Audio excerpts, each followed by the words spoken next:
السلام علیکم ورحمۃ اللہ وبرکاتہ۔ پارہ 15 سورہ بنی اسرائیل آیت نمبر 80۔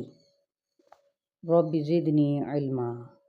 اعوذ باللہ من الشیطان الرجیم، بسم اللہ الرحمن الرحیم۔ وقل رب ادخلنی مدخل صدق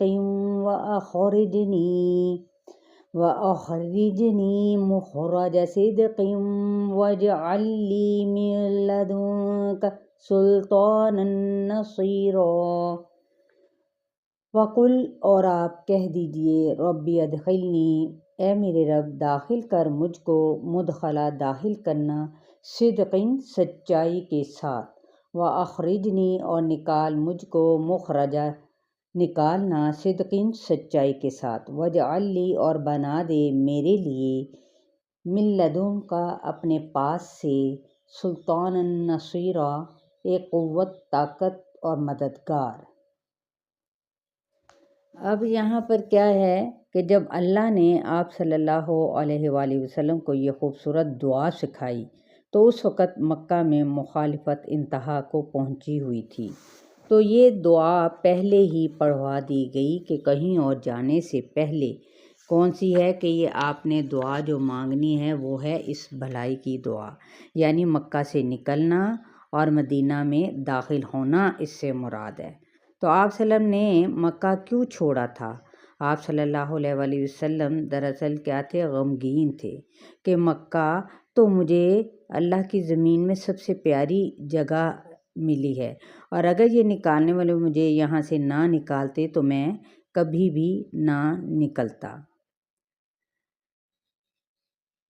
اس کے علاوہ آپ یہ دیکھیں کہ اللہ تعالیٰ جو بھی اس دعا کو پڑھتا ہے یعنی مانگتا ہے تو اللہ تعالیٰ ہر طرح سے سپورٹ دیتا ہے، وہ خود ہی وسائل پیدا کر دیتا ہے۔ آپ اللہ تعالیٰ پر بھروسہ کر کے تو دیکھیں، اور پھر غیب سے کہاں کہاں سے مدد آتی ہے کہ آپ سوچ بھی نہ سکیں گے۔ مدخلہ جو مراد ہے وہ یہ ہے مکہ سے نکلنا اور مدینہ میں داخل ہونا، اور دوسرا اس سے معنی نکلتا ہے سچائی کے ساتھ موت دینا اور قیامت کے دن سچائی سے اٹھانا، اور تیسرا اس لفظ سے مراد ہے کہ قبر میں سچا داخل کرنا اور سچائی کے ساتھ قبر سے نکالنا۔ اب آپ خود دیکھیں کہ جب کبھی بھی آپ کو کوئی غم پہنچے تو کثرت سے حضرت یعقوب علیہ السلام کی دعا بھی ضرور مانگا کریں، نہ صرف پڑھا کریں بلکہ مانگنے کی پریکٹس کریں کہ مانگا کیسے جاتا ہے؟ سچے دل کے ساتھ، انما اشکو بثی وحزنی الی اللہ، اور یہ دعا کثرت سے پڑھیں جب کسی سے خوف یا اندیشہ ہو۔ ٹھیک ہے، کون سی دعا ہے؟ اللہم انا نجعلک فی نحورہم ونعوذ بک من شرورہم، اے اللہ بے شک ہم تجھ کو ان کے مقابلے میں رکھتے ہیں اور ان کے شر سے تیری پناہ طلب کرتے ہیں۔ سنن ابی داؤد کی روایت ہے۔ تو لہذا جو کام بھی ہوتا ہے وہ اللہ ہی کے لیے ہوتا ہے، اور وہ جو شخص اللہ کے لیے کام کرتا ہے وہ تھوڑا بھی بہت ہو جاتا ہے۔ تو آپ اس دعا کو کسی بستی میں داخل ہوتے وقت، گھر، اسکول یا کہیں بھی جانے سے پہلے اس کو پڑھے تو پھر دیکھیے گا کہ اللہ کیسے آپ کے لیے مددگار فراہم کرتا ہے۔ ایک اور حدیث میں بھی آتا ہے کہ آپ صلی اللہ علیہ وآلہ وسلم نے فرمایا، بعض اوقات انسان اپنی زبان سے ناحق بات نکالتا ہے کہ عمر بھر کی نیکیاں ضائع ہو جاتی ہیں، یعنی ایک بہتان لگانے سے آپ کی 60 سال کی نیکیاں ضائع ہو جائیں گی۔ استغفر اللہ۔ اور بہتان سے کیا مراد ہے؟ بہتان اس بات کو کہتے ہیں جو کسی سے اس طرح سے منسوب کرنا جو اس میں نہ پائی جاتی ہو۔ تو لہٰذا دین سیکھنا اور سکھانا اللہ کے دین کی خدمت ہے، اور ایسا کرنے والے کیا کہلاتے ہیں؟ انصار اللہ کہلاتے ہیں۔ تو کثرت سے کیا کرنا ہے؟ حمد بھی کرنی ہے، تسبیح، اور کثرت سے استغفار کرنی ہے۔ کوئی کمی بیشی اگر رہ گئی تو وہ خود ہی اللہ تعالیٰ معاف فرما دیں گے۔ وَقُلْ جَاءَ الْحَقُّ وَزَهَقَ الْبَاطِلُ إِنَّ الْبَاطِلَ كَانَ زَهُوقًا۔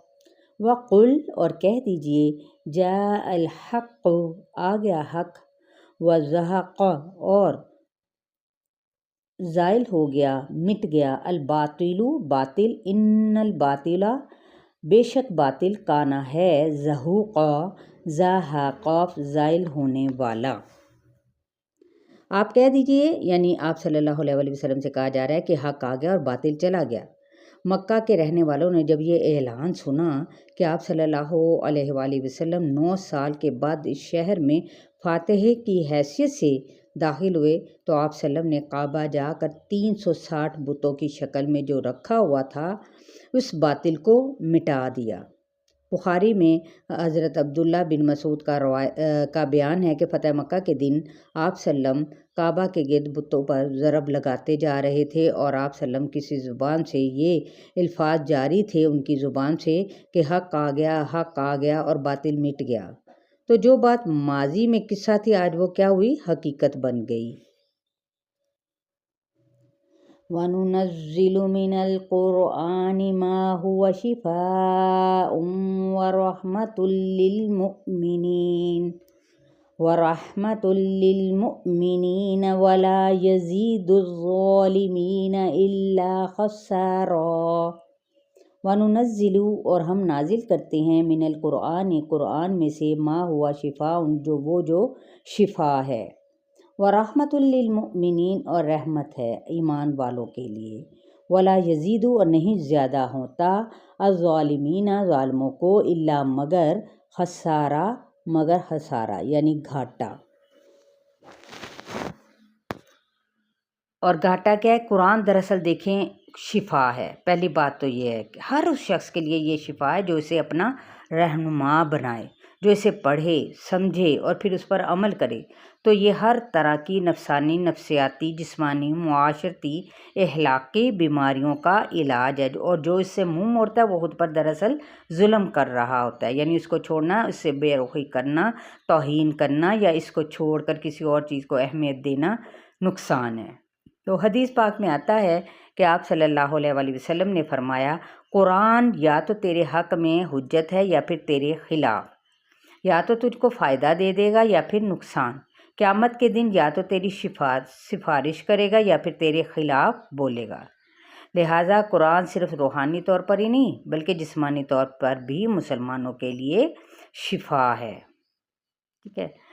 تو لہٰذا اس شفا کو پانے کے لیے ہمیں روزمرہ طور پر قرآن کو ہم نے تھامنا ہے اور اس کے مطابق عمل کرنا ہے، اور یہ صرف حالی اس کی عربی نہیں بلکہ ترجمہ بھی پڑھ کر اس کو سمجھنا ہے اور اپنی زندگیوں میں ڈالنا۔ السلام علیکم ورحمۃ اللہ وبرکاتہ، اور یہ ہے آیت نمبر 82 تک۔